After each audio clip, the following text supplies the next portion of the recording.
Vai ser gravado. Bom, agora oficialmente começando mais uma palestra promovida pela Comissão Direito Sistêmico da OAB Campinas.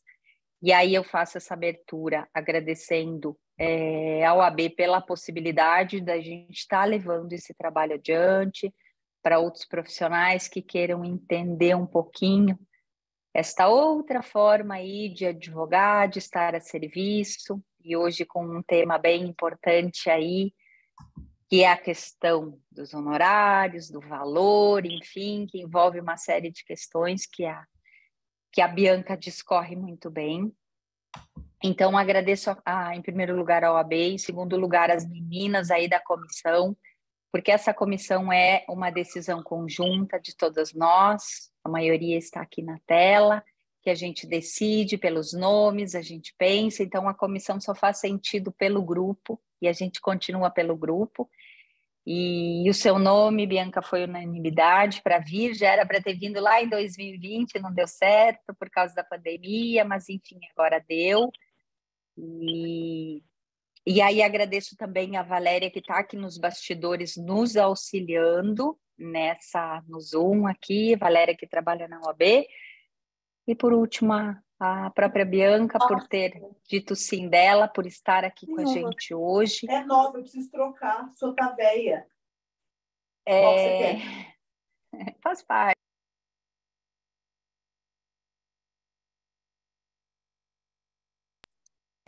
Oi, voltando, faz parte. E aí agradecendo já especialmente agora a Bianca em nome da comissão pela sua disponibilidade dentro do seu tempo, a gente sabe da sua agenda corrida de cursos, de formações, de advocacia, enfim, mas está aqui a serviço para levar para outros profissionais. Pelo tempo que a gente disponibiliza, eu ouso dizer que é um pouquinho de tudo que você contribui. E aí eu começo falando de você, eu até vou falar um pouquinho do seu currículo que você me mandou, mas não é isso que eu quero falar de você.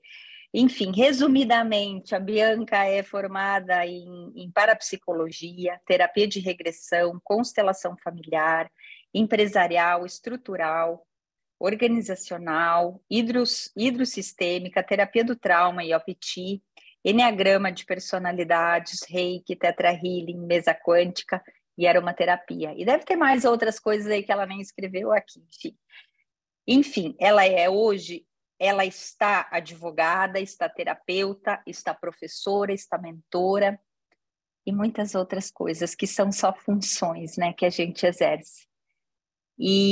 Mas aí quem está nos ouvindo, eu gostaria de falar um pouquinho deste meu lugar, que eu já fui aluna da Bianca lá atrás, quando eu comecei os meus estudos.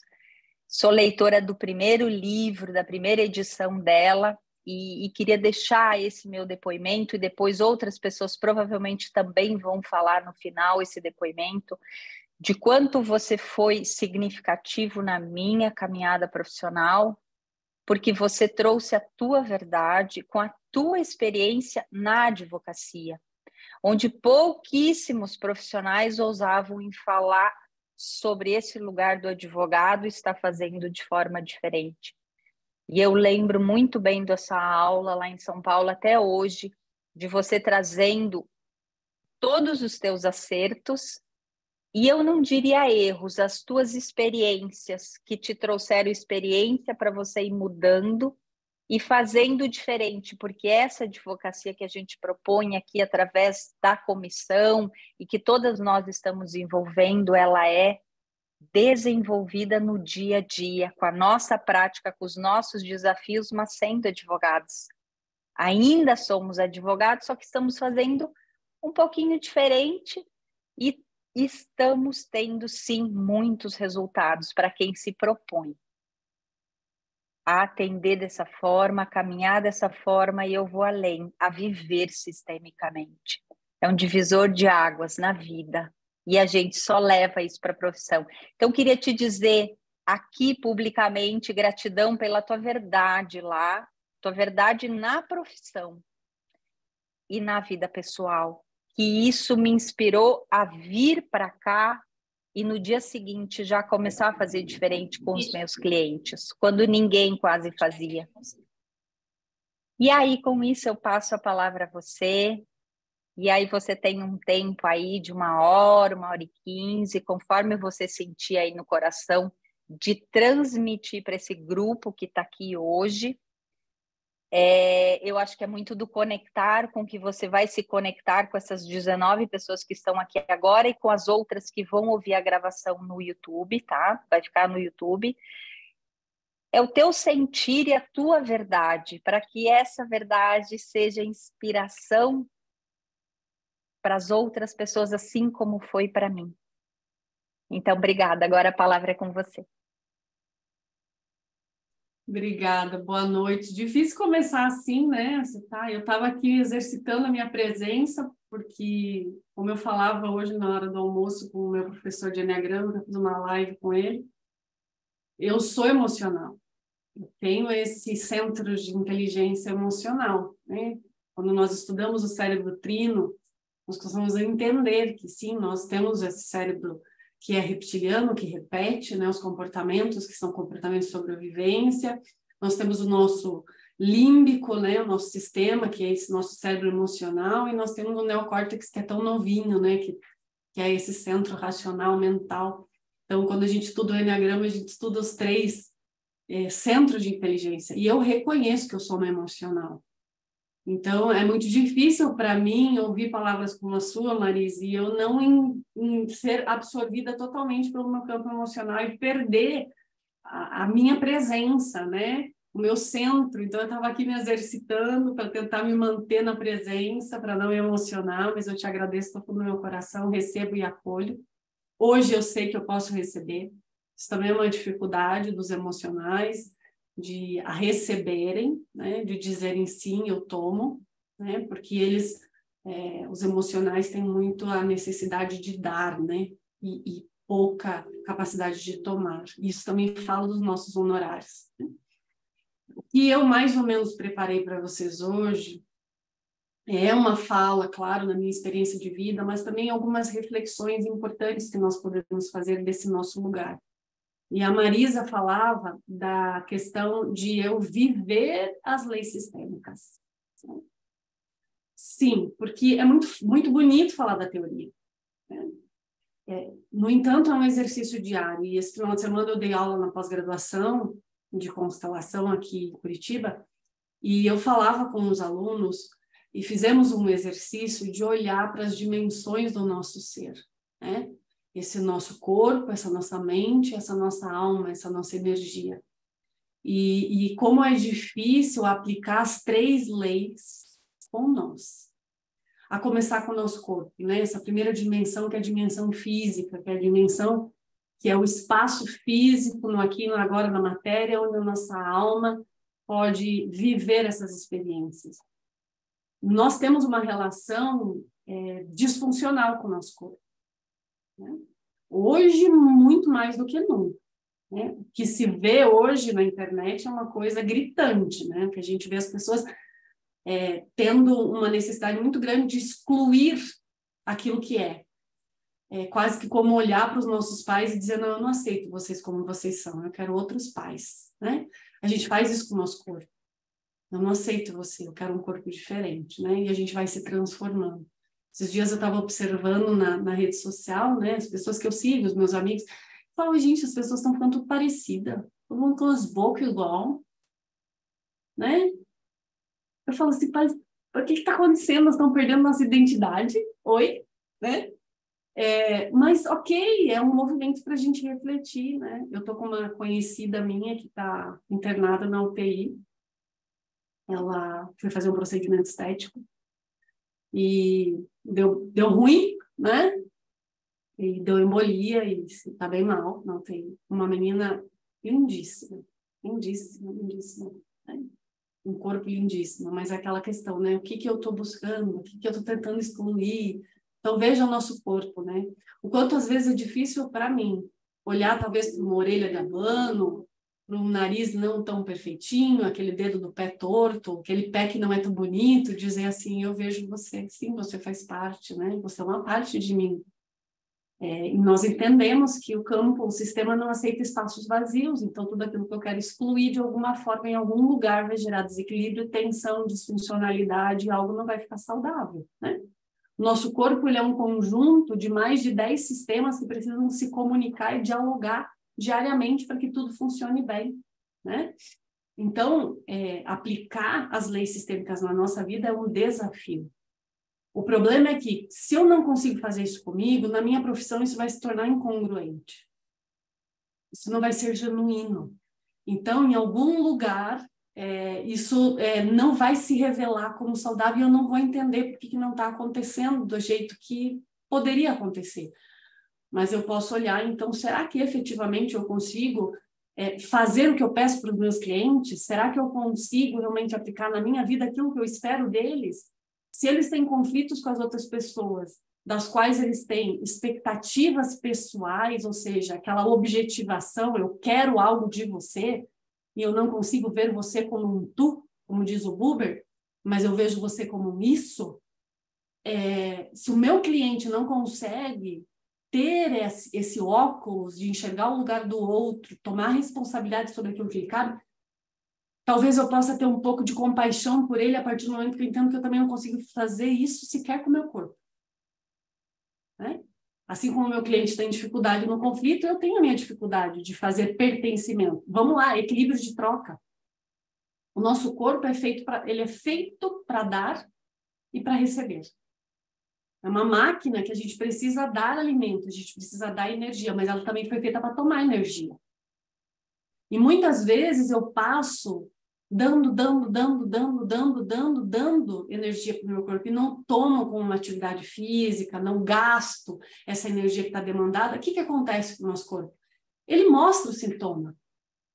Gera tensão, desequilíbrio, desordem, isso incha, né? Gera tensão, e aí, às vezes a tensão vai ser o meu corpo que fica grande, ou às vezes até um problema no joelho, um problema na coluna, um problema no estômago.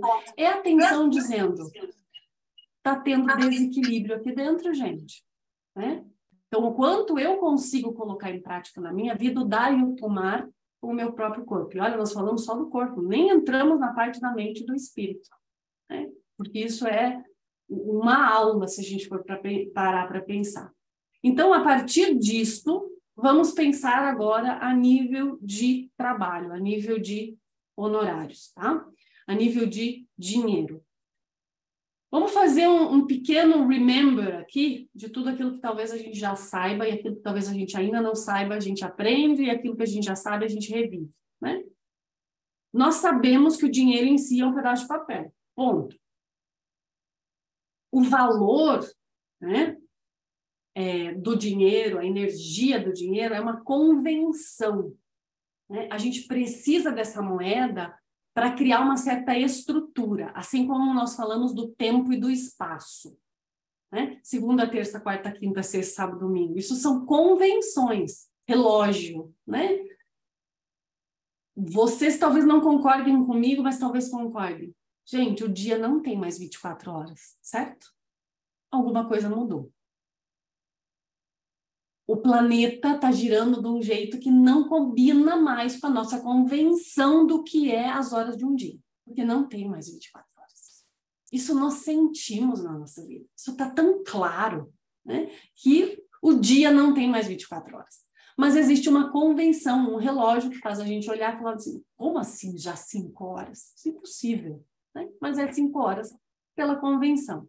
Então o dinheiro também, ele surge como uma convenção, e uma convenção que fala da questão da troca, do escambo. Quanto vale 1 quilo de arroz, quanto vale 1 quilo de feijão, ok. Sabemos que foi uma convenção criada para trazer equilíbrio nas trocas. Trocas, sim. E aí vem Hellinger e fala, então, o dinheiro é algo espiritual, o dinheiro é vida, sem dinheiro ninguém pode sobreviver em nossa sociedade, o dinheiro nos permite continuar vivos. Isso está nesse livro dele, Histórias de Sucesso na Empresa e no Trabalho. O que ele quer dizer com isso? Sim, o dinheiro está a serviço da vida de todos. Por quê? Quanto mais dinheiro eu tiver, mais eu estou disponível para os outros.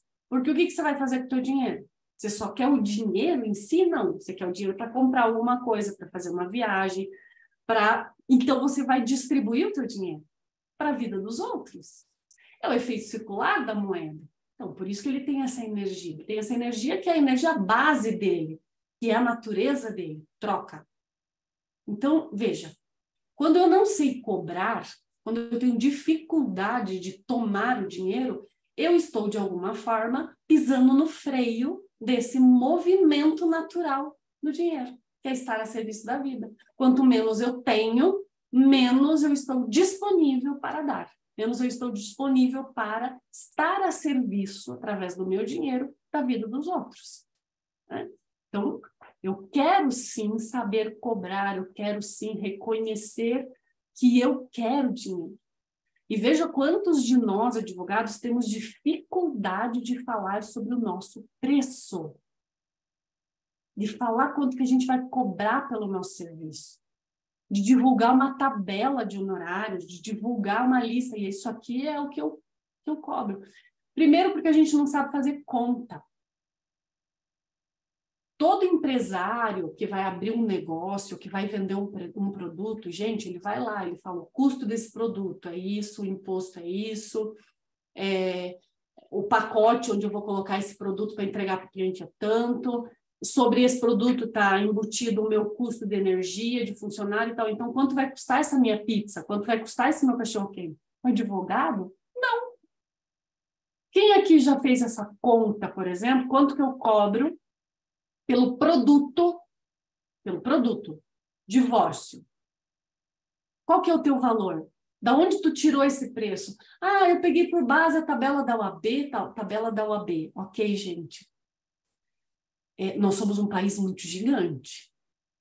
Mesmo que eu pegue uma tabela do Estado, aquela tabela não representa a realidade cultural da minha cidade, não representa a realidade cultural da minha necessidade, não representa a realidade do meu negócio.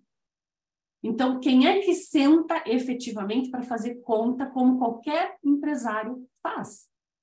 O empresário que abre uma empresa sem fazer conta do custo do produto que ele está oferecendo, para ele ter lucro, ele quebra. E eu vejo que nós, muitas vezes, não quebramos porque nós plantamos muito. Então, a gente sempre tem uma colheita. Mas, cara, haja plantação. A gente planta muito para manter isso. A gente trabalha demais para manter isso. É como se nós tivéssemos 20 empresas, como se nós estivéssemos cuidando de diversas empresas para dar conta, né? De ter essa entrada. E, de certa forma, é quase que como uma ilusão. Então, o primeiro ponto, eu quero olhar para o dinheiro com responsabilidade. Eu quero dizer para o dinheiro, eu vejo você e eu dou muito valor para você. Então, eu vou organizar, eu vou cuidar, eu vou botar em ordem aquilo que diz respeito ao seu lugar, né? O seu lugar na minha carteira. Não vou mais pôr você de ponta cabeça, não vou mais pôr você de qualquer jeito, não vou largar a moeda dentro da minha bolsa, não vou encontrar uma nota de R$50 no meu casaco de inverno do ano passado e ficar feliz, porque isso significa que eu te abandonei, né? Que eu não dei importância para você. Então, cuidar do dinheiro, porque o Bert fala, dinheiro é vida, dinheiro tem energia espiritual. Então, se eu não cuido do meu dinheiro, socorro. Né? Isso, muito bem, temos que investir em capacitação financeira e de formação de preço aos colegas. Uma boa ideia. Se tem uma ideia, eu estou lançando o programa Titãs agora, que é um programa de autodesenvolvimento e autoconhecimento. Várias teorias, são 19 professores. Gente, eu levei mais ou menos uns 3 meses só organizando a parte de preço, fazendo reunião com contabilidade, fazendo reunião com Asas, que é a plataforma de cobrança, assim, fazendo conta, cálculo, planilha, construindo aquelas planilhas automáticas que, gente, a pessoa que estava fazendo a planilha para mim olhava e falava assim, gente do céu, eu não sei nada disso. Aquelas fórmulas que sai tudo automático, as contas. Realmente dizendo assim, eu olho para isso como um negócio. E o advogado, ele não olha para a sua profissão como um negócio. Por quê? Porque ainda nós estamos muito num papel. Primeiro que pode falar de um estado de ego, né? E segundo, nesse papel de salvador e justiceiro, né? Para que eu estou nessa profissão? E aí, não entender quem nós somos faz com que a gente também atraia clientes que a gente não consegue entender. E é sobre isso que eu quero falar rapidamente antes da gente entrar no contrato de honorários. Ok, então, o dinheiro, ele vem para permanecer com quem recebe, exige que a troca seja justa para ambos. Quando há um desequilíbrio, acontece uma disfunção na gestão do valor. Tá? Então, não é só uma questão de dar em equilíbrio, é uma questão de saber tomar em equilíbrio. Né? E esse dar e tomar, o que é isso? Onde que Bert traz essa fala? Que princípio é esse? É a primeira ordem da ajuda. Essa é a primeira ordem da ajuda. Dar o que se tem, tomar o que se necessita. Mas tem um pequeno detalhe nessa ordem que a maioria das pessoas engole. São os atos falhos que falam das sabotagens. Dar o que se tem, esperar e tomar o que se necessita. A gente não espera, a gente já está dando de novo. Né? Então, o cliente, ele chama a gente, às vezes, a gente entrega um pequeno conhecimento numa consulta, no WhatsApp, o que for, ele vem e pede, doutora, eu brinco, né? Eu quero trocar uma ideia. Ok. Qual é a moeda de troca? Né? O que você vai me dar em troca nesse trocar ideia? Né? Você vem pegar a minha ideia. Ok. E o que você está dando em troca? Né? Ele fala trocar uma ideia, mas não tem troca nenhuma, nós sabemos. Então, quero trocar uma ideia e tenho uma dúvida. Você faz aquele dar. 15 minutos, 20 minutos, não importa, mas ali você entrega algo que é seu. E aí o cliente daqui a pouco te chama de novo. E você entrega mais um pouco. Você não fala, olha, eu acho que agora você pode marcar uma consulta, tal. Não, você não espera, você já está entregando outra coisa e não exerce o movimento de tomar. E aí nós já podemos entender que se eu realmente acredito nas leis sistêmicas e eu internalizo elas, eu sei que ali já inicia uma relação disfuncional. Já não vai ser saudável essa relação. Onde que ela vai refletir? Na minha própria relação com o cliente, no próprio processo, no conflito, na demanda, não sei. Em algum lugar o desequilíbrio, ele cobra o ajuste dessa contabilidade. É igual com o nosso corpo. Quando não tem equilíbrio no dar e tomar com ele, quando não tem crescimento, quando não tem hierarquia, em algum lugar ele cobra a contabilidade dessa conta. Né? Então é importante a gente exercitar o equilíbrio em todos os momentos da nossa vida. E aqui eu falo já dando um spoiler do contrato de honorários, mas provavelmente quem já me ouviu falar já sabe disso. Eu demorei muito para entender que o meu contrato de honorários era um Ctrl+C, Ctrl+V. Que eu comecei minha advocacia pegando tanto procuração quanto contrato de honorários de alguém. Me empresta o contrato para eu dar uma olhada e tal, e foi um Ctrl+C, Ctrl+V. Não, é o basicão. E assim ele seguiu no basicão. Né? Por exemplo, minha procuração, quando eu comecei a estudar o sistema, comecei a entender sobre o meu lugar de fala, comecei a entender sobre hierarquia, comecei a entender sobre função, eu fui pegar a minha procuração e falei, gente, como assim? Poderes. Gente, há poderes a metro. Como que eu posso assinar termo de inventariante? Gente, isso não é o meu lugar. Eu não sou a inventariante. E quantas vezes eu sentia que nos processos de inventário, a família e os herdeiros depositavam em mim tudo que eles tinham que decidir, ou inclusive discutir com o inventariante. A cobrança era muito grande em cima de mim como advogado. Claro, eu assinei o termo de inventariante. Naquele momento, eu entrei naquele lugar e assumi aquela função. É a minha assinatura que está lá como termo. Hoje, quem é o inventariante? Esse é o irmão que vai ser o inventariante, essa é a viúva, esse é o viúvo. Muito bem, você vai assinar o termo de inventariante. Você vai assumir essa responsabilidade. Né? Então, eu já olho na minha procuração e falo, tchau, termo de inventariante. Eu tinha até receber citação, gente, na minha procuração. E tantas outras coisas que eu não vou nem falar. né? Mas, enfim, vamos falar de contrato. No meu contrato de honorários, vamos lá. Qual é o meu produto? Doutora, ação de divórcio. Esse. Qual é o meu preço? Qual é o seu patrimônio? Gente, você vai numa pizzaria e a pessoa, você senta na mesa e por acaso o cara da pizzaria fala para você assim, qual que é o valor da portuguesa? Qual é o seu patrimônio? Com que carro você veio, meu querido? A pizza tem um preço diferente para cada um, né? Sim, isso é uma cultura. Nós temos que olhar para isso, né? O que falam de nós, né?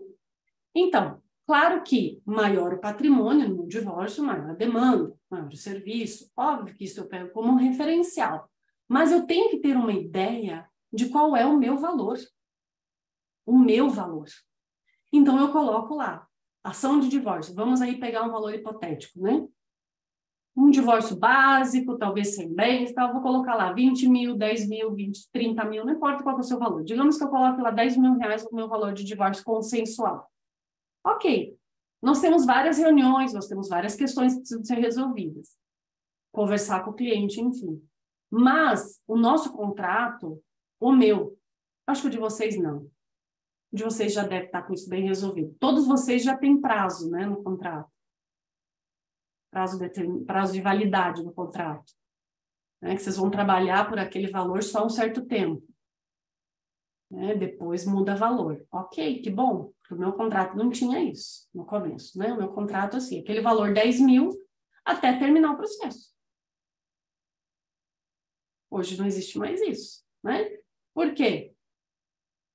Porque 10 mil, se o processo levar 20 anos, quanto que eu ganhei por mês? Não teria sido melhor eu ter procurado uma outra profissão? É o tal do plantar para ter uma colheita enorme, né? Eu lembro que o primeiro cliente, já falei em outro momento, o meu primeiro cliente que eu mudei essa realidade, que eu botei lá, então, se o processo passar de 2 anos, vai existir uma anuidade, uma semestralidade, uma bimestralidade, não interessa. O cliente olhou para mim e falou assim, não, mas peraí, a justiça é lenta. Que culpa tenho eu se a justiça vai demorar muito tempo para julgar meu processo? A pergunta que a gente se faz é que culpa tenho eu? Eu sou só um advogado, prestador de serviço, eu entrego um serviço, né? Eu não tenho culpa. Quem precisa da justiça? É você que não consegue resolver o seu conflito sozinho, né? E quando eu falo isso, eu falo do outro cliente que nós chegamos na audiência, a parte contrária ofereceu uma proposta maravilhosa, eu pedi um tempo para falar com o cliente lá fora, cheguei lá fora para conversar com ele e falei, olha, e aí? O que você acha da proposta? Não, não vou aceitar. Você vai ficar brigando por causa de 5 pila? Ah, mas não é justo e tal, porque eu tive outros prejuízos. Eu falei, bom, então vamos fazer o seguinte. Entramos e dizemos que você não aceita, mas lembre-se, o nosso contrato termina em dezembro, nós estamos em setembro, dezembro termina o seu contrato, o seu prazo, a partir do ano que vem você vai começar a me pagar aquela bimestralidade, a cada 2 meses você tem que me pagar tanto. Daí ele, fazendo conta, né, na cabeça. Tá, mas, então essa diferença de 5 mil, eu vou pagar muito mais para você? Eu falei, Ah, não, então eu aceito o acordo. Claro, né, gente? Quando a gente tem um advogado que banca a nossa teimosia, fica muito fácil. Né? Eu posso simplesmente querer brigar até o final da vida. Meu advogado está me bancando. Então é importante a gente estabelecer o equilíbrio de troca, as regras desse jogo, onde, claro, eu estou vendendo um produto, divórcio. O que está embutido nesse produto? Qual é o recheio dessa pizza? Eu vou fazer a inicial, eu vou fazer a contestação, eu vou fazer a audiência de conciliação e instrução, tudo que é o recheio desse meu produto, por X valor. Aquilo que for além disso, eu tenho que estabelecer no meu contrato como um produto extra, né? Então, no meu contrato, o cliente tem direito a 5 consultas sobre o processo. Mais do que isso, ele, inclusive, vai me pagar o valor da hora técnica, que é a hora da consulta. Porque senão eu permito que o meu cliente me procure durante o tempo que o processo perdura 30, 40, 50 vezes. Né? E às vezes a gente acha assim, nossa, mas isso não vai dar certo. Bom, eu tenho que testar. Né? E eu tenho que decidir também e pagar o preço pelas minhas escolhas. Para mim foi muito difícil, imagina uma emocional, perfil 2. Né? Ter esse movimento foi um desafio, mas foi tão gostoso ver o resultado, porque hoje eu vejo que os clientes, por exemplo, tem uma cliente que me chamou no WhatsApp, eu lembro, que ela diz, doutor, eu preciso falar com você urgente. Daí eu falei, é urgente mesmo? Porque lembre-se que é a 3ª consulta que você está pegando do teu contrato, só vai sobrar mais 2. Sério? Ah, já falei com você tudo isso? Eu sim. Ah, então deixa quieto que era besteira. O urgente virou besteira. Né? E é uma cliente que me respeita muito, porque eu me respeito. Eu respeito o meu tempo, eu respeito o meu valor. E aí a gente começa a mudar, por ressonância, o próprio cliente. A gente vai levando ele para o adulto, para a tomada de responsabilidade, né? Que eu não posso chamar o jardineiro da minha casa para cortar minha grama. E lá em casa acontecia muito isso, né?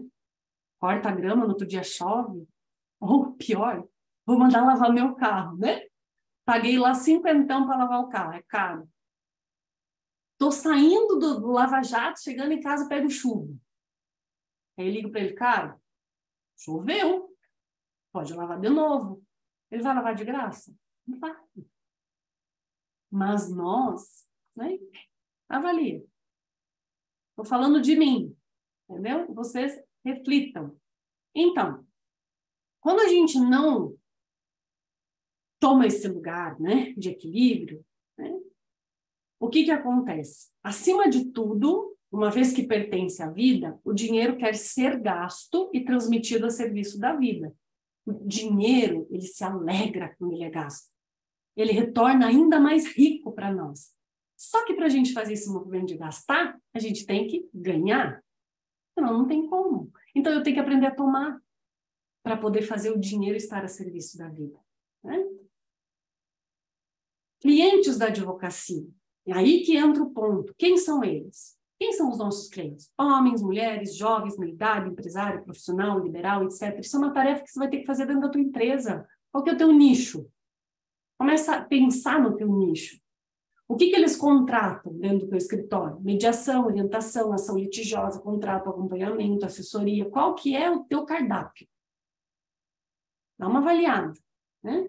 Comunicação. Como é que eu me comunico com meus clientes? Qual é o canal de comunicação? É telefone, é e-mail, é rede social, é evento? Como que eu posso estruturar isso? Né? Eu acho engraçado que às vezes a gente vai numa empresa ou a gente procura uma empresa na internet, você tem lá a forma que você entra em contato. Às vezes eu morro de vontade de falar pelo WhatsApp com uma determinada empresa, porque eu quero tirar algumas informações sobre produtos. Não tem WhatsApp, tem lá um cadastro para eu preencher e botar um e-mail e ela vai me responder. Né? Mas a empresa ela tem a sua própria estrutura, a sua própria identidade. E aí eu aplico isso para a minha advocacia, eu fico olhando para a minha advocacia. Gente, né, eu mais ou menos era assim, casa da mãe Joana, né? Me fale, me chame onde você quiser. Pode me chamar no Facebook, no Instagram, no e-mail, no WhatsApp, no meu escritório físico, né? Porque não existe uma identidade, não existe uma estrutura de negócio. É uma mistura do meu negócio comigo mesmo. Tá fazendo sentido para vocês? Então, a comunicação também é algo que a gente tem que olhar quando a gente pensa em negócio, em dinheiro, em contrato. Quais são as necessidades desses meus clientes? O que os clientes esperam de você? Ah, os meus clientes gostam de desabafar, eles gostam daquele atendimento, eles são muito felizes na escuta, né? Essa expertise, eu sou uma boa ouvinte. Não, eles gostam de agilidade, a maioria deles gosta de contato direto. Não, eles gostam de credibilidade, eles estão comigo porque eles confiam na minha honestidade, no meu trabalho, né? Ou os meus clientes são melhor custo-benefício. Conheça a identidade dos teus clientes, né?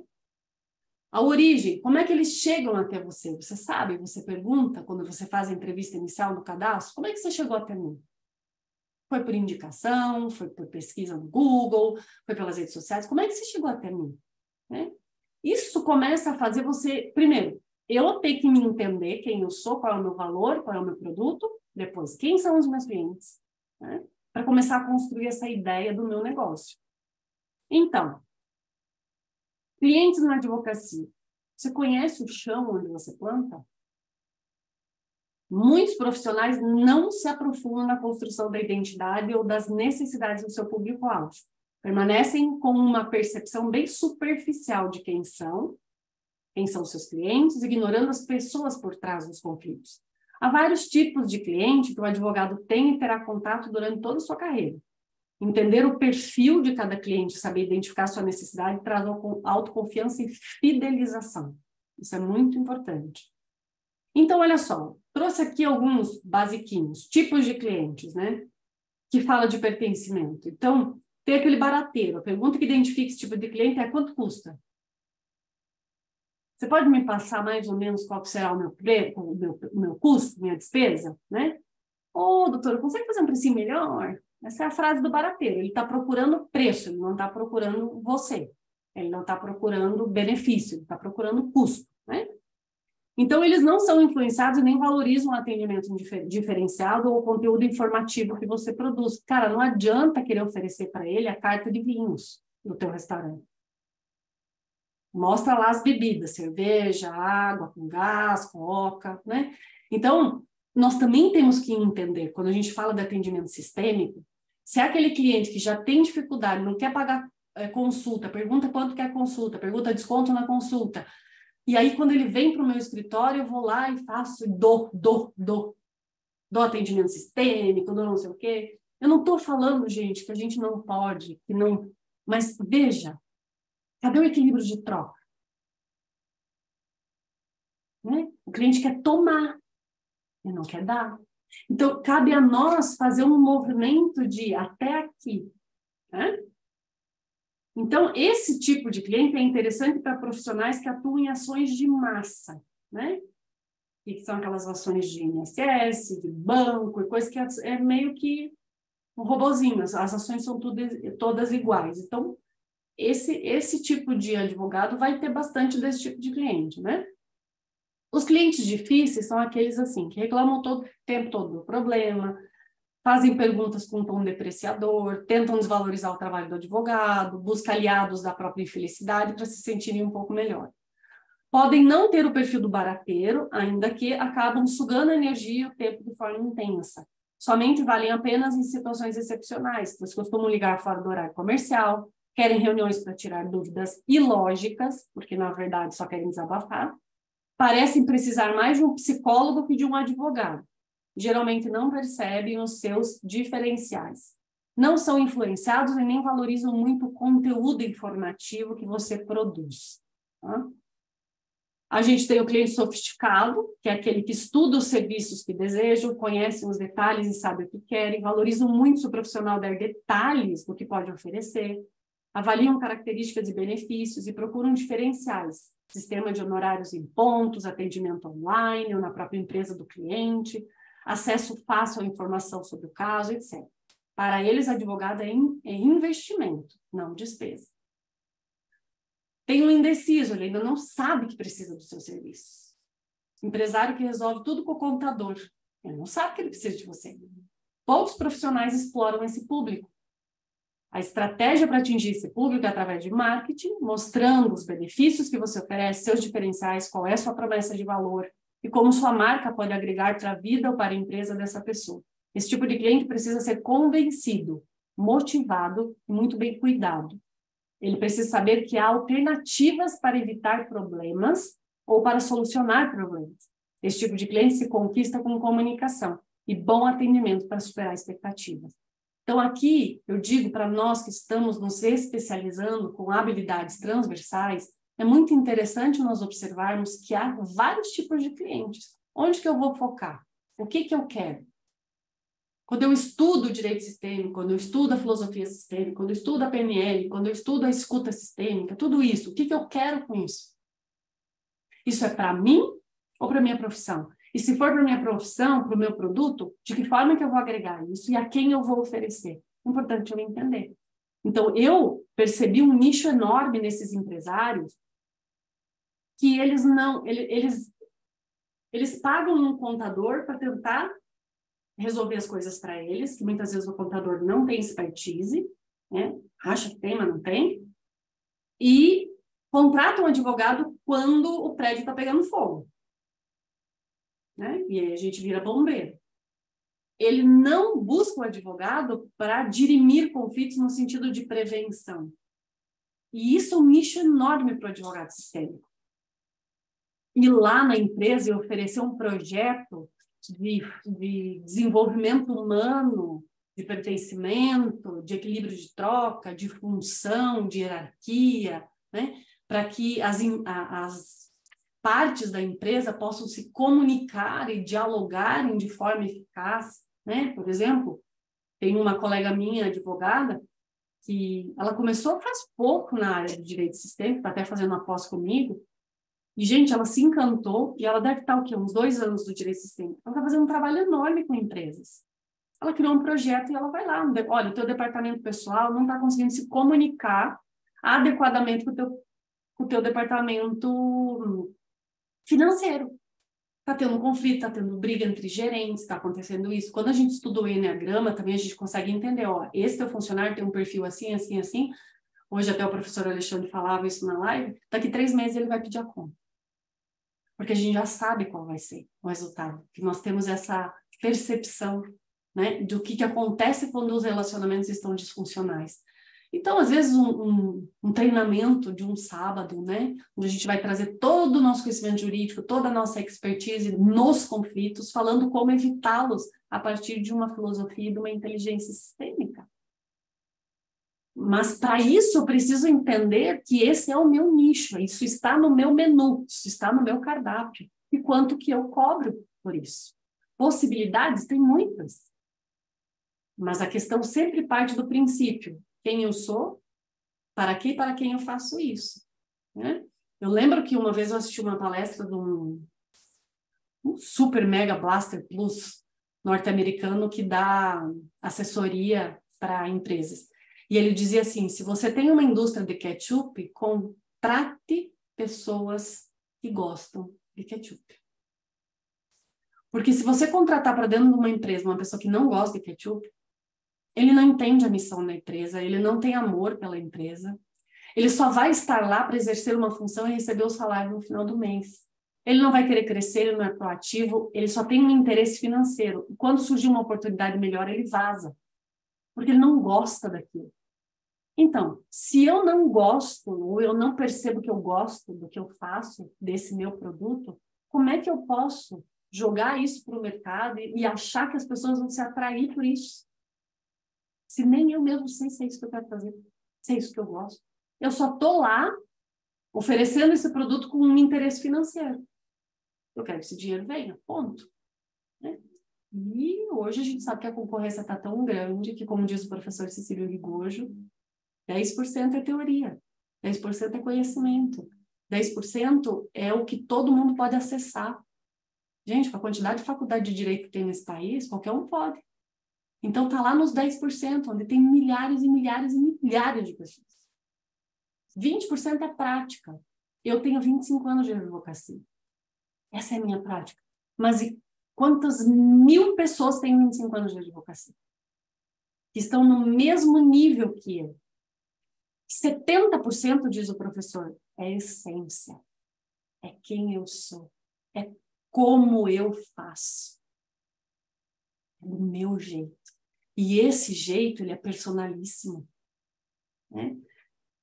E foi tão gostoso quando a primeira vez que a minha secretária chegou para mim e falou, Bianca, gente, isso faz muitos anos. Você acredita que veio uma moça que marcou uma consulta com você? E ela disse assim, que daí a minha secretária perguntou, você veio para o escritório, porque já estava começando a aplicar, né? Você veio a buscar a doutora Bianca através de como? De que forma? Através da indicação de uma amiga. Anotou. Daí ela, antes de ir embora, ela disse assim, só deixa anotado ali na agenda do meu horário, que eu quero que a doutora Bianca use os bonecos, igual ela usou com a minha amiga. Então, assim, a pessoa vem lá pela tua essência, pela forma como você faz o treinamento. Não se trata só de um advogado, se trata de como esse advogado fala. né? Ou como diz uma cliente minha, até tem um vídeo dela aqui, se der tempo eu coloco, um depoimento, ela diz assim, eu tinha muita dificuldade de procurar um advogado porque eu ainda estava muito na dor. E eu consultei alguns advogados. Mas o que me fez contratar a Bianca é a forma como ela me escutou. Né? Então, essa habilidade nossa de escutar a dor do cliente, entender que ele quer falar do problema. E é uma escuta inteligente, que faz perguntas, que valida a dor, que sabe fazer perguntas que levem o cliente a refletir de uma outra forma sobre o conflito. Essa é a escuta que ela fala, né? Até no vídeo ela diz assim, é mais ou menos como se essa escuta fosse um abraço, né? Que não é um abraço físico. Então, quando a gente se conecta à nossa essência, quando a gente põe lá, a minha consulta, eu cobro X, porque a minha consulta é a minha consulta. É como eu faço. Então, é o meu valor. E como é bom, porque daí o Cecílio fala assim, quando eu me conecto à minha essência, isso vira potência, toda aquela teoria, aquela prática. Porque não vai ter ninguém que vai fazer do teu jeito. Só você que sabe fazer desse jeito. Né? E para isso não tem concorrência. Porque só tem você. Né? E é tão bom isso. Então, encontrar esse lugar. Né? Porque nós temos desafios no momento de contratar. Falam do equilíbrio de troca. Que é, muitas vezes o nosso cliente demora para quitar os pagamentos, cria empecilho, pede prazo, desconto, né? Falta de limites também, não respeitam o horário para atendimento, esquecem consultas ou reuniões agendadas, têm dificuldade para reunir a documentação necessária para os problemas, contratam serviços em uma determinada área e querem resolver outros problemas de forma gratuita. Aproveitando que eu vim aqui, doutora, para saber do processo, posso fazer uma perguntinha, né? Gente, eu dava assessoria jurídica no mercado. As pessoas me encontravam, doutora, tudo bem? Posso te fazer uma pergunta? Pode, claro. Gente, eu tinha 20 minutos para fazer o mercado. Às vezes eu deixava de fazer o mercado porque eu perdi os 20 minutos dando assessoria jurídica, dando no mercado para uma pessoa. Né? Ai, ó, jardineiro, aproveitando que eu te encontrei aqui na rua, posso cortar minha grama? Cara, então, eu estou fazendo essas comparações, que são até de certa forma, ordinárias, mas para vocês perceberem. Por que o jardineiro eu não sou capaz de encontrar com ele na rua, no supermercado, e falar, já que eu te encontrei, você pode passar lá em casa cortar minha grama? Gente, ele vai? Óbvio que ele não vai, ele vai dizer, não, peraí, eu tenho agenda. Ele vai dizer na tua cara, não, agora eu não posso, me liga depois, a gente vê o valor e eu vou. E a gente não acha errado ele falar isso. Mas parece que a gente não pode fazer isso com o nosso produto, com o nosso serviço. Ele está numa banquinha da feira para qualquer um pegar. E agora eu estou falando de mim. Eu era assim.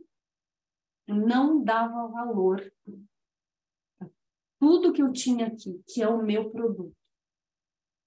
Que é o que eu faço para sobreviver? Não, que é o que eu faço para viver. Que é o que eu faço para levar a vida adiante. Porque com esse valor que eu compro as coisas nas lojas das outras pessoas. E levo o meu dinheiro adiante. E isso também fala muito das nossas crenças, né? Quem já fez a minha mentoria sabe que lá nas primeiras turmas, hoje eu nem uso mais isso, mas nas primeiras turmas eu colocava assim, a foto de uma casa bonita, né? Menorzinha, e a foto de uma mansão.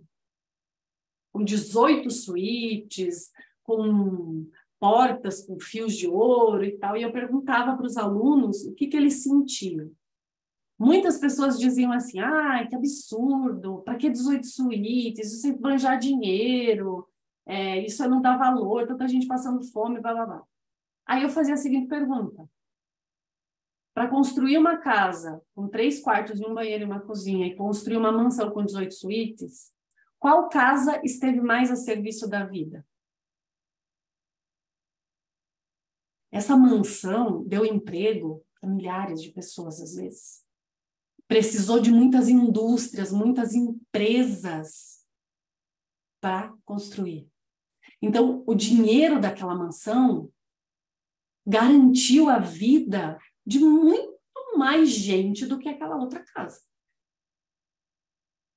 Se isto é futilidade, não é futilidade, não é disso que se trata aqui. Nós estamos falando de dinheiro, de troca. Não é uma pirâmide do Egito que foi construída sob a escravidão. É uma mansão que foi construída com produtos e pessoas que receberam por aquilo que está lá. Então, eu posso dizer, gente, eu quero um jato, eu quero uma mansão, porque o meu dinheiro vai estar a serviço da vida. Quando você vai num restaurante, você gasta lá 300, 400 reais numa janta, você fala, ai, que dor no meu coração. Podia ter comido um cachorro quente que a fome matava igual, né? Às vezes vem aquela culpa. De tipo, por que eu gastei esse dinheiro? Para, respira e pensa. A empresa que vendeu as mesas, as cadeiras, as toalhas, o garçom, a cozinheira, a moça do caixa, o gerente, o dono do restaurante, talvez até um vigia, a zeladora que vai vir limpar, a moça que vai lavar a louça. Nossa, quanta gente que o meu dinheiro esteve a serviço. Que bom. Sou muito grata, né? E aí eu olho para o dinheiro com amor, me despeço dele com amor e não com culpa. E quantas vezes nós nos sentimos culpados em cobrar honorários? O que isto quer dizer? Né? Nós temos, às vezes, certas alucinações. Sério. Alucinação pura em relação ao equilíbrio de troca, ao nosso contrato, né? Parece que ler o contrato de honorários para o nosso cliente é tão difícil, mas falar do nosso serviço, entregar o nosso produto para ele é tão fácil. O que isso quer me dizer? Né? Então, talvez, né, no final desse nosso encontro, você possa ir lá revisitar o teu contrato, revisitar o teu cardápio, o teu menu, né? A tua empresa, o teu negócio, o que você oferece, afinal, né? E passar por um processo de mudança interna no sentido de assumir o desconforto inicial que é você aprender a dizer não para as pessoas, o desconforto que é você cobrar das pessoas aquilo que você quer e aquilo que você acha justo, mesmo que elas fiquem tristes com você, chateadas com você, eu vou embora. Porque se for difícil para você lidar com esse desconforto, não se trata nem da advocacia, nem do cliente, se trata da tua dificuldade de lidar com a rejeição, da tua dificuldade de lidar com a falta de aplauso, de reconhecimento. Porque você não precisa ter 5 fazendas trabalhando que nem um cavalo para conseguir viver. Você pode cuidar muito bem de uma fazenda e fazer ela produzir muito bem e o suficiente, né? Desde que você saiba o valor do teu negócio, o valor do teu trabalho, né? Eu lembro de outro detalhe, a dificuldade que eu tinha de perceber, e às vezes até criava estratégias para o cliente não perceber, que eu tinha recebido sucumbência. Além do que ele tinha me pago, eu ainda tinha recebido sucumbência. E às vezes a sucumbência era maior do que o valor que ele tinha me pago. Era como se isso fosse uma vergonha. Eu me sentia culpada às vezes. Mas eu acho que isso só sou eu, né? Vocês já estão num outro nível. Mas cadê? Hoje no meu contrato falou, ó, filho, além do que você está me pagando, saiba que a justiça também condena a parte. E isso é como se fosse um prêmio pelo meu bom trabalho, né? Então, eu ainda recebo sucumbência, esse valor é para mim, ok? Feliz. Mas isso falava de mim, isso não falava da advocacia. Muita gente reclama da advocacia e joga a culpa na advocacia. A advocacia é só uma profissão, que pode ser exercida da forma que você sentir que fala de você E se você sentir que não é o lugar para você, que você está batendo com ponta de faca, que você não consegue,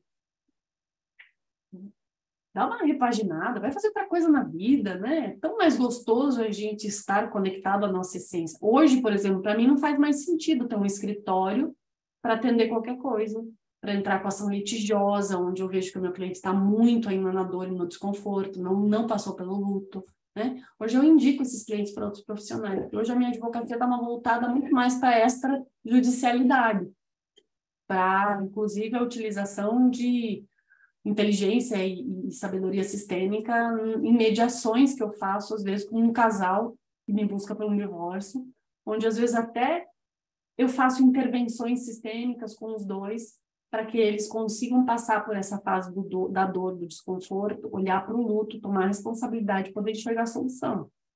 Mas isso sou eu hoje, né? Isso é que faz a minha essência ficar feliz. Mas eu passei por todos esses processos e agradeço, e aqui eu trago essa minha experiência de a gente olhar para a nossa profissão como um negócio, tá? Ordem e equilíbrio, né? Que também é desafios com os nossos clientes. Ordem e equilíbrio, falo da teimosia e do sabe tudo. Aquele cliente teimoso que pensa estar sempre certo, não demonstra estar aberto ao diálogo ou à negociação. Qual que é o nosso processo aqui? Manter-se equilibrado e utilizar outras técnicas para demonstrar o nosso conhecimento e assertividade para ele perceber algo novo e ceder na sua posição. O sabe-tudo é o que estuda o caso detalhadamente, lendo a legislação, procura em site jurídico, pesquisando casos semelhantes antes de falar com o advogado, né? Ou ele já conhece alguém que ele passou por esse mesmo problema, né? Conhece aquele cliente que chega assim, então, doutora, eu estava dando uma pesquisadinha, né? A multiparentalidade, ele começa a falar, esse é o sabe-tudo. Né? Ou, é a minha amiga, então, ela fez um... Nossa, doutor, então, e o advogado dela fez isso, isso, isso. Poxa vida, né? Eu sempre uso, né? Tô falando da pizzaria, hoje eu vou falar de novo. Eu vou lá na pizzaria, vou querer falar com o pizzaiolo como é que ele tem que fazer a minha pizza. O homem vai correr comigo, né? Por que a gente permite isso? Então, com esse tipo de cliente, a gente pode escutar com atenção, perceber as inconsistências, pontuando e aprofundando o tema de forma gentil e profissional, sempre com muita confiança. Só que, ao contrário, às vezes a gente se diminui quando o cliente começa a fazer isso. A gente tem que, nesse momento, muito pelo contrário, voltar para o nosso lugar, se posicionar e falar com mais assertividade ainda, né? Para, de alguma forma, ele perceber a inversão de lugar, né? Ele saiu do lugar dele. As reclamações, né? Critica a morosidade da justiça, acusa a juiz e as outras partes, reclamando das custas de honorário, né? Esse cliente. Então, a gente mantém a calma, valida a dor dele, escuta, responde às suas reivindicações com respeito e sinceridade para que ele não perca a confiança. Aqui entra muito a escuta sistêmica, né? A importância da gente validar a dor e entender que nas fases do conflito, o cliente ainda está na dor e no desconforto, ele ainda não passou pelo luto. Então, a única eu poderia falar, a única ferramenta que a gente poderia usar aqui era a escuta. Com esse cliente não adianta querer já falar de o que você vai fazer, que processo vai entrar, né? Porque ele está na fase da reclamação, na fase de quem quer falar do problema, falar dos culpados e procurar um aliado. A falta de responsabilidade. Ele esquece de entregar os documentos no momento certo, omite informação, se atrasa para os compromissos. Esse cliente, nós temos que manter ele o mais possível atento e ligado ao processo. Então, é um que a gente vai relembrar ele, vai mandar e-mail, vai mandar cópia, para que ele volte para o lugar dele de dono do conflito. Ok? É isso, Gerard. Resumidamente, alguns tópicos eu trouxe aqui. Claro que isso é muito mais abrangente do que se imagina, né? Quando a gente olha, por exemplo, para os estados de ego da análise transacional, o quanto nós migramos dessa criança adaptada para o pai crítico ou para o pai protetor dentro da nossa profissão, e isso fala do nosso lugar de recebimento. Então, é muito mais profundo. Mas se de alguma forma você sai dessa noite com uma mensagem diferente em relação ao seu negócio, à sua profissão, olhar diferente, eu já fico muito feliz. E agora eu abro para eventuais perguntas.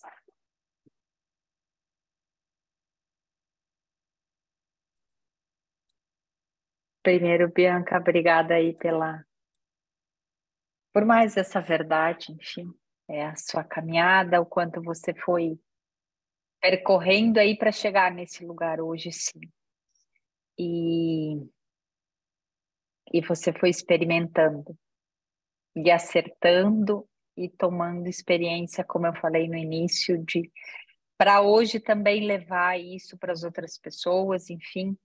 E antes da gente abrir para perguntas, eu só queria que você deixasse aqui, o teu site estava lá nos slides, o pessoal viu.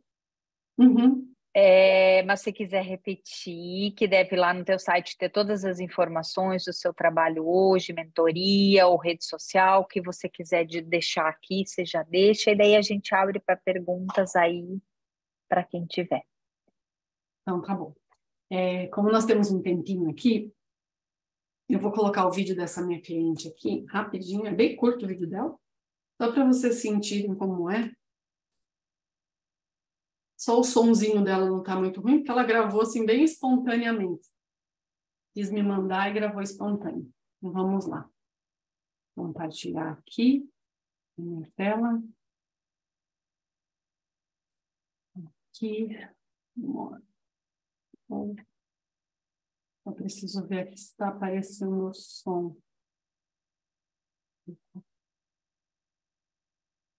Aqui.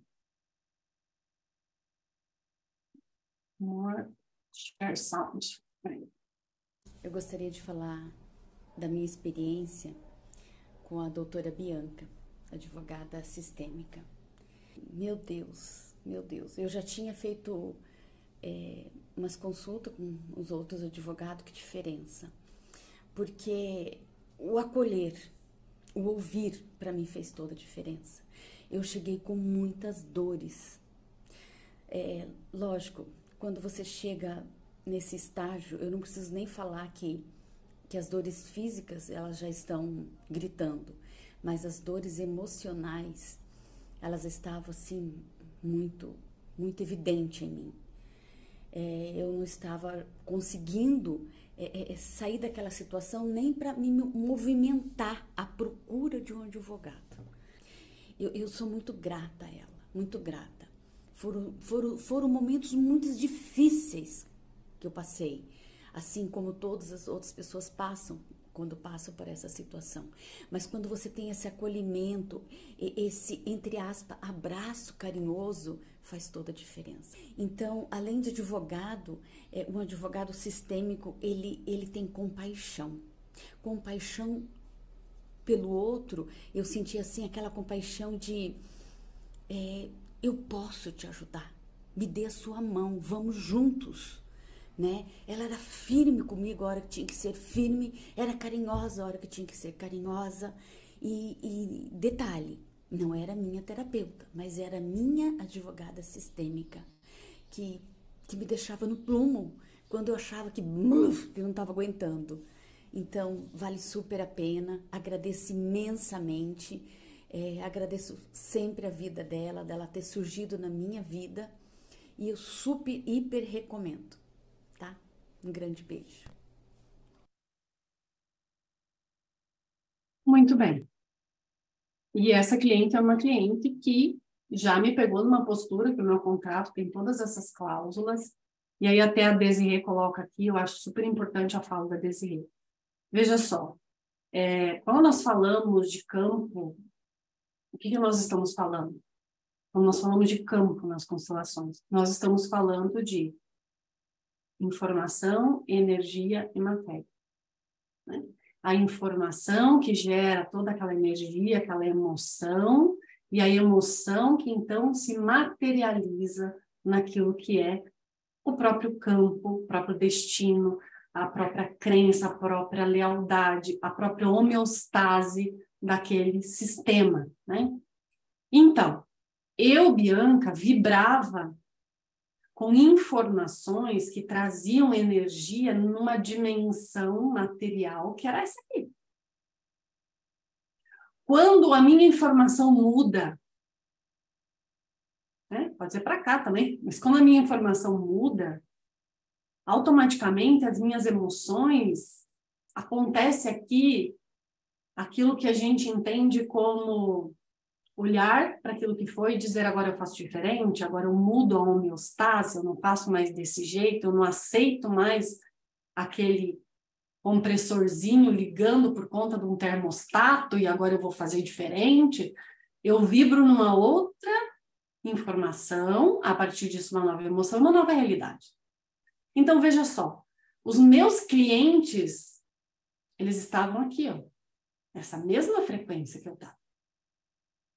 Quando eu mudo o campo, obviamente que esses clientes aqui, os que não conseguem seguir comigo numa nova consciência, vão embora. Ou eu demito e eu entro num campo novo. Dá um medo filha da mãe.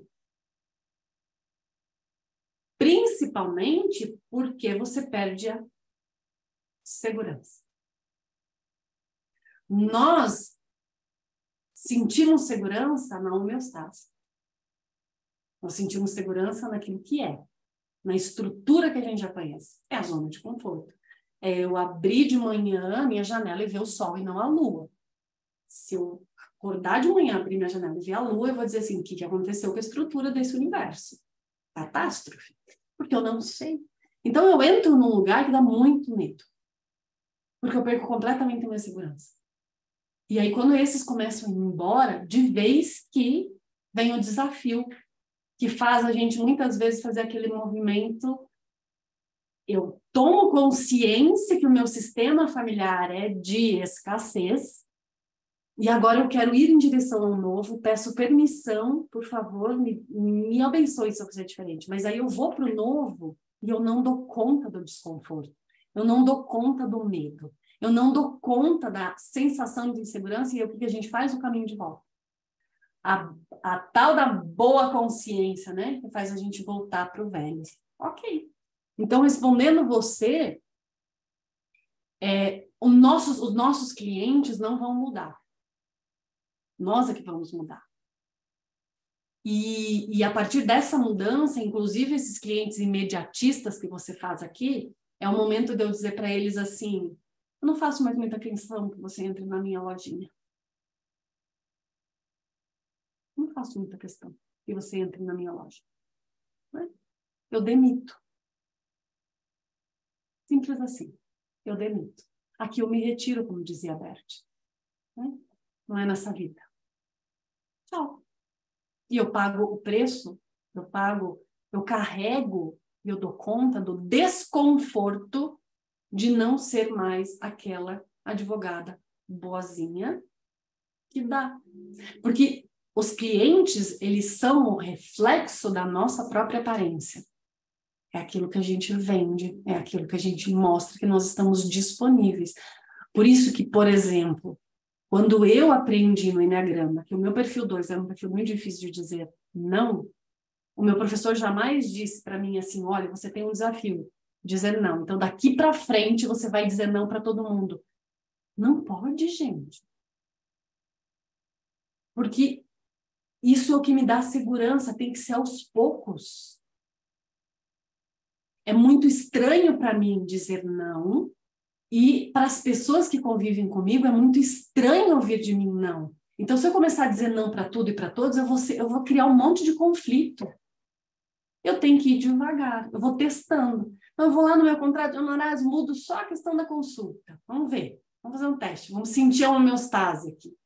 Depois eu dou uma incluidinha lá naquela anuidade, se o contrato passar de 2 anos. Eu vou mexendo nas minhas posturas e fazendo o teste para ver como é que a homeostase vai lidando com isso.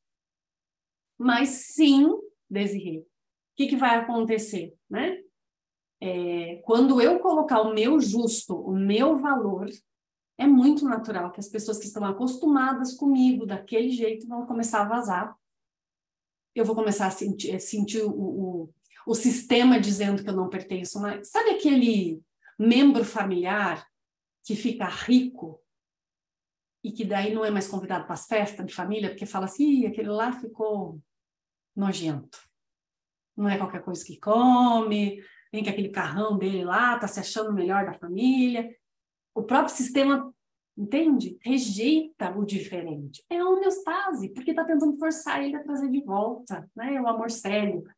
Vai ser assim também com os nossos clientes na advocacia, vai ser assim com os juízes. Cara, eu passei cada perrengue das minhas mudanças, inclusive entrar dentro de uma sala de audiências, de instrução.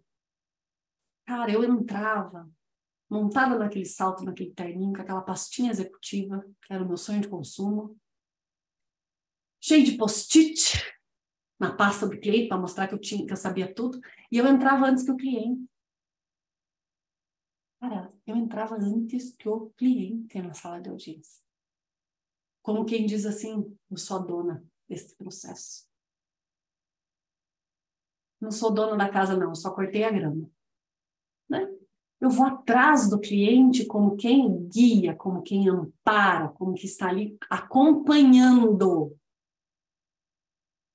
cliente entra antes do que eu, na sala de audiência de instrução e julgamento. Ele senta lá, naquela cadeirinha, mais perto do juiz, mais perto do promotor, mais perto do escrivão. Ali é o lugar dele, porque ele é o autor do processo, ele é o dono do conflito. Eu estou aqui com quem acompanha, esse é o meu lugar. Gente, às vezes eu sentava na perpendicular da mesa e tinha quebra-pau com o juiz. Por que você está sentado? Claro, eu estava mexendo na estrutura do sistema, a homeostase ali, ligando o termostato e tentando brigar para manter a temperatura. Porque o nosso corpo é assim, é 36 graus. Se acontece algo que aumenta a temperatura, liga aí o nosso sistema para manter, para brigar. E aí vem inflamação, vem febre, vem o diabo a quatro para tentar manter a temperatura. É assim. Dá um medo danado. Mas vai com medo mesmo assim. Vai. Se realmente isso estiver dentro da tua essência. Né? Eu lembro de uma audiência que, enquanto a minha cliente já estava sentada aqui, né, no lugar certo, e obviamente o advogado sentou naquela cadeira ali. Então, o advogado da parte contrária ficou de frente com a minha cliente. A minha cliente e o advogado começaram a quebrar o pau na audiência. Começaram a discutir. Quando a juíza abriu a instrução e fez a pergunta, tem possibilidade de acordo? Eu olhei para minha cliente e falei, o que a gente conversou antes, né? Fale. E aí ela falou e o advogado começou a quebrar o pau com a minha cliente. E discutiram. Aí o advogado foi grosso, falou umas coisas, aí a juíza interviu, tipo, já puxando o ego dela e falando assim, a sala da audiência é minha, doutor, o senhor contém a sua voz, senão eu vou cortar a sua palavra e tudo. E eu ali, sabe, só observando, daqui a pouco eu olho de canto de olho com o ex-marido da minha cliente, ele olha para mim e fala assim, deixa eu brigar. E aí eu olhei para ele e falei, escuta, não tem uma proposta aí para a gente sentar? Daí ele, não, pois é, daí eu peguei um papel, comecei a anotar, e nós estamos conversando, ele brigando, gente, a gente fez acordo. Aí eu chamei, pedi ordem para silêncio, falei, doutora, posso conversar com a minha cliente lá fora um minutinho? Pode, saiu lá, falei com ela, ela disse, sério que ele fez essa proposta? Eu falei, não, para mim tá ótimo. Eu, beleza, entrei na sala da audiência, falei, silêncio, nós temos um acordo. Apresentei o acordo, o advogado olhou para o cliente assim, falou, você vai aceitar isso? Aí ele disse, mas fui eu que fiz essa proposta. Não acredito que você fez essa proposta. Aí a doutora, a juíza falou, doutor, o senhor concorda? É essa mesmo, a proposta é caso encerrado. Então, quem é que estava querendo brigar? Tudo por quê? Porque o advogado está errado, porque ele é beligerante. Não, gente, primeiro porque ele entrou na sala de audiência antes que o cliente dele. Primeiro que ele sentou numa cadeira como quem era o dono do conflito. E às vezes ele foi tomado por aquilo. Né? Então, quando a gente fala de ordem, de pertencimento, equilíbrio de troca, também fala do nosso lugar de fala. Também fala do lugar que a gente ocupa dentro desse sistema. Primeiro com procurações que falam de funções que não são nossas. Depois de contratos desequilibrados. E depois de posturas que não falam da nossa função. Falam de uma cultura. E aí entra outro detalhe da pergunta da Desirê. Nós temos uma cultura que ou a gente muda ou vai permanecer a mesma. Mas a consciência que criou essa cultura não pode ser a mesma que vai modificá-la. Então, claro que a hora que eu assumi uma postura diferente, os outros advogados, eles vão bater de frente, eles vão ser, inclusive, desleais comigo. Mas está tudo bem. Não existe certo e errado, só existe eu não quero mais essa dimensão aqui. Eu não quero mais atuar aqui. Aqui não faz mais sentido para mim. E eu vou para cá. E aqui está tudo bem. Porque eu já estive nesse lugar e eu sei como é, eu só não quero mais. Pode ser que vai ter um momento, gente, que você vai voltar para cá. Que a vida é movimento, né? Uma hora a gente está na onda, outra hora a gente está no oceano, outra hora a gente está na gota e está tudo bem. Teve horas que eu confesso para vocês que eu entrei em processo de novo de pura beligerância. Eu fui tomada ali, eu virei o bicho de novo, né? Mas tem horas que eu retomo o meu adulto, que eu retomo a minha consciência, da minha essência, do que eu quero fazer. Recentemente, inclusive, eu fui olhar um processo, porque a gente estava finalizando um acordo no tribunal, e aí surgiu uma proposta, e eu pedi prazo para analisar a proposta, e fui reler as petições para tentar fazer cálculo. Gente, eu vi umas petições minhas dentro daquele processo e falava, não é possível, que aquilo sou eu? Não sou eu? Quanto julgamento, quanta falta de técnica, quanta crítica, quanta palavra emocional. Não falava nada de advocacia, nada de lei. Eram só histórias, pura alucinação. E eu falo alucinação, gente, porque assim, eu vou olhar para Marisa, último exercício da noite, eu vou olhar para Marisa e vou dizer assim, a Marisa está com cara de quem não concordou com o que eu falei e ela está me desafiando. Isso é alucinação na minha cabeça, gente. O máximo que eu posso dizer é assim, a Marisa está de boca fechada e com os olhos fixos na tela. Porque isto é mais ou menos uma realidade que vocês podem ratificar. Então, realmente, ela está com a boca fechada e com os olhos para a tela. Agora, eu dizer que ela não está concordando com o que eu falei, está me desafiando, tem gente aqui que vai falar assim, o que essa louca está falando? Não tem nada a ver isso. Olha, vocês não vão concordar comigo. Por quê? Porque eu que estou alucinando. E eu falo, as minhas petições eram muito alucinação.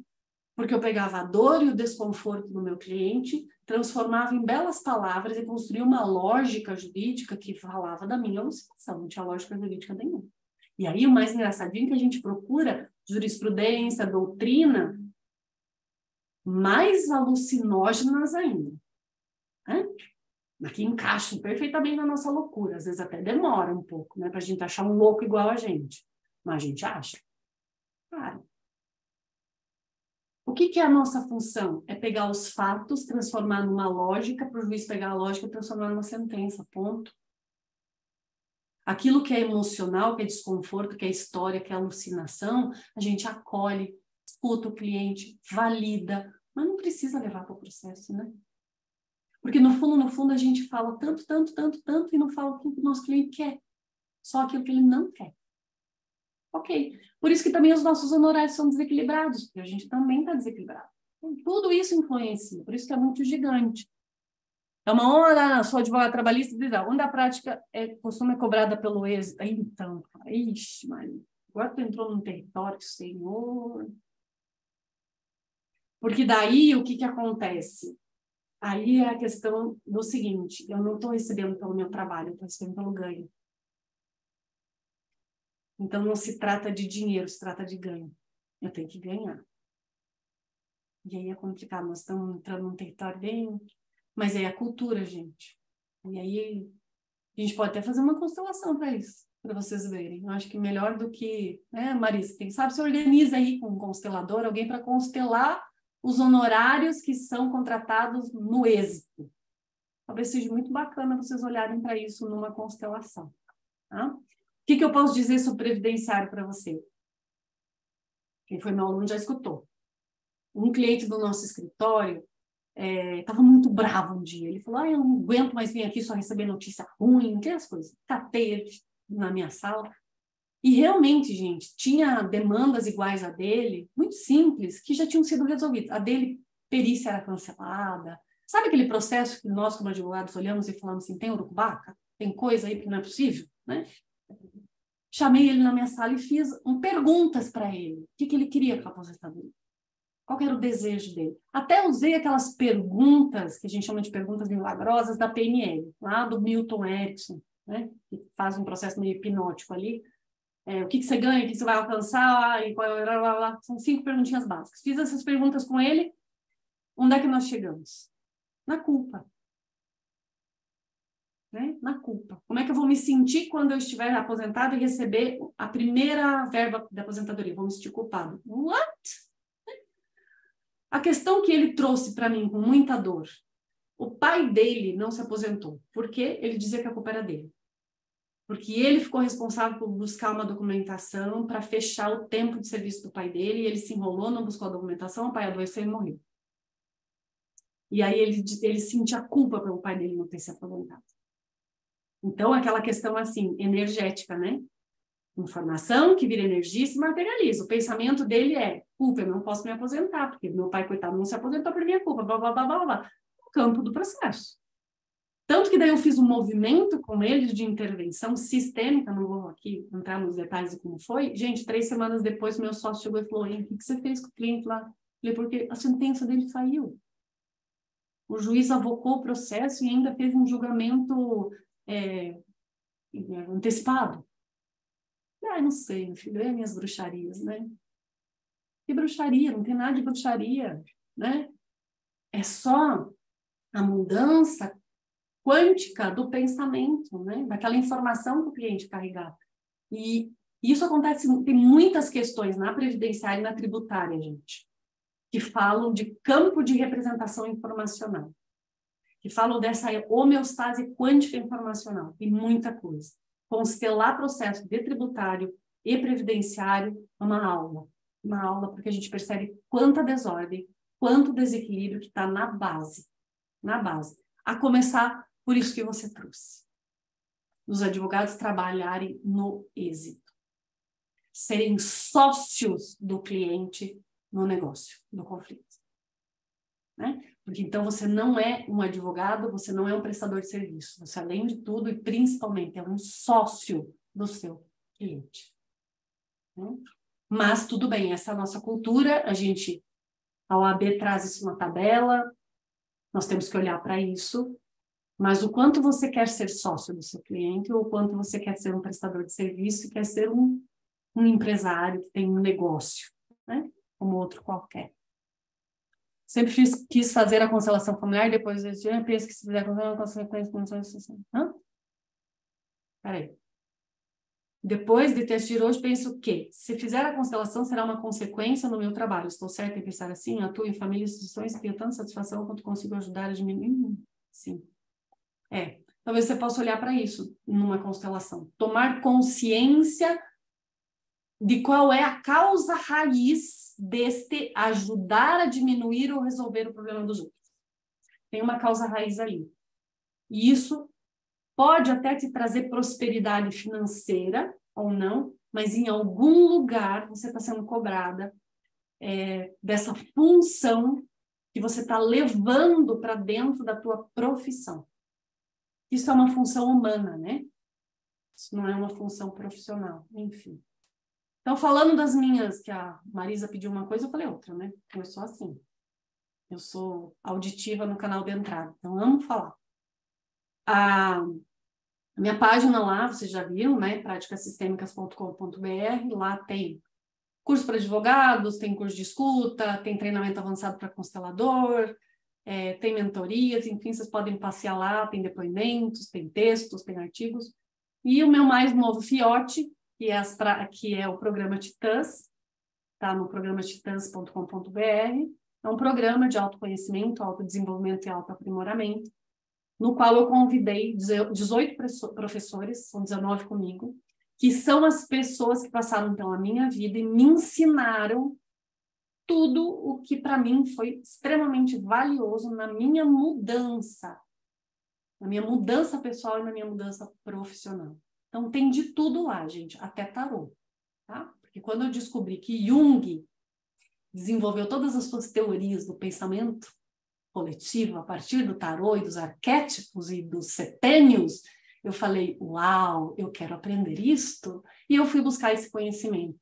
E hoje, quando eu trabalho com imagens nas constelações, no atendimento sistêmico, eu me reporto muito aos conhecimentos do tarô, que é um conhecimento milenar. Aquelas gravurinhas que a gente vê nas construções egípcias, né, falam muito, né, do tarô, mas ele ainda é muito mais antigo do que isso, e é um conhecimento lindíssimo. Inclusive o conhecimento dos setênios também estão lá dentro, conhecimento da psicanálise, conhecimento da PNL, conhecimento da linha do tempo, conhecimento da homeostase quântica informacional, conhecimento do Enneagrama, do Magnify Healing, do Reiki, enfim. É um troço para realmente a gente olhar para o nosso corpo, para a nossa mente, para a nossa alma e tentar, na medida do possível, se organizar para depois usar tudo isso que aprendeu na própria organização dentro da nossa atividade profissional e nas nossas relações humanas. É isso. Deu, Marisa? Deu, né? Bianca, mais uma vez, obrigada. E não sei se tem mais perguntas, enfim, mas eu queria encerrar dizendo isso que a gente já fala na comissão, você só veio reforçar com outras palavras, para a gente estar nesse lugar de profissional fazendo diferente, é preciso transmutar isso dentro da gente, para a gente ir com essa verdade para o cliente. Porque senão já começa o conflito aí. E muitas vezes eu sinto que, enfim, talvez seja o desconforto de muitos profissionais que chegam, é porque este trabalho perpassa primeiro por nós. Para a gente começar a viver de forma sistêmica, que é o que eu comecei, e aí isso automaticamente a gente sim vai levando para a profissão, e isso começa a fazer tanto sentido, que aquele outro não faz mais sentido. E aí é o que você brilhantemente falou, que é o que eu acredito, estudo, que é a frequência, que frequência que vibramos.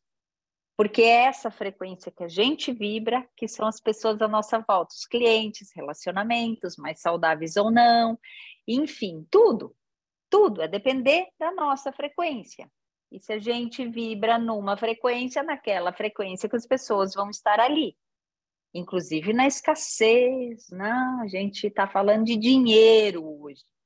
E aí a gente fica presa a essa escassez e a gente não evolui. E a gente também não sai desse lugar porque a gente tem medo de mudar, porque vai precisar passar pela dor, pela nossa dor.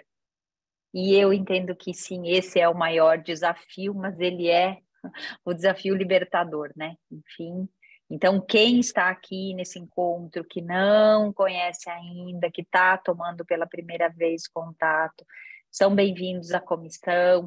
Entre no site da Bianca, o livro da Bianca é sensacional, ele está aqui atrás na minha estante, mas enfim, a Bianca, se estiver aí, quiser mostrar, mas lá no site dela tem o livro, ele vai ajudar muito na prática da advocacia, com esses insights aí de vocês ir experimentando a questão de contratos, enfim, é como a gente vai estabelecendo esse valor, porque o valor que o nosso preço depende do nosso valor, né? Exato. Então, obrigada mais uma vez. Enfim, se alguém mais tiver pergunta, senão a gente encerra até pelo horário.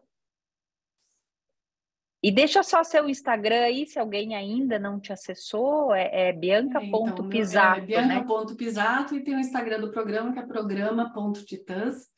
E termino com uma fala da minha mãe. Eu fiz uma live com ela nos últimos dias, está lá no programa.titãs, se alguém quiser conhecer minha mãe.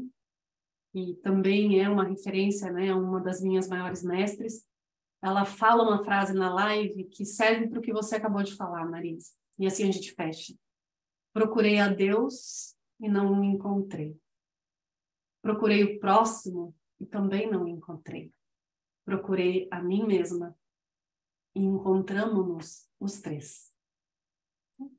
Então, quando a gente se encontra, a gente encontra o todo. E isso Jesus Cristo já nos ensinou, né? Amai o próximo como a ti mesmo. É assim. Né? Jesus Cristo. E com essa verdade, né? Grande mestre sistêmico, né? Obrigada, viu, Obrigada Marisa? a todos, gente. Obrigada pela presença de vocês. Sucesso! Obrigada, gente. Obrigada a vocês por estarem aqui nos prestigiando. Depois, quando estiver lá no YouTube, compartilhem para quem vocês entenderem que vai fazer sentido, que não teve coragem de estar aqui, mas que talvez possa ouvir depois a gravação, enfim, e cada um no seu tempo, a gente respeitando. Obrigada, gente. Um abraço. Tchau, meninas. Um beijo. A gente se fala. Tchau, Obrigada, tchau. Lígia, da UAB de Paulínia. Está representando a UAB de Paulínia aqui. Obrigada, viu, Lígia? Obrigada a todas vocês. Eu que agradeço, doutora. Muito obrigada pelo convite. Adorei a palestra.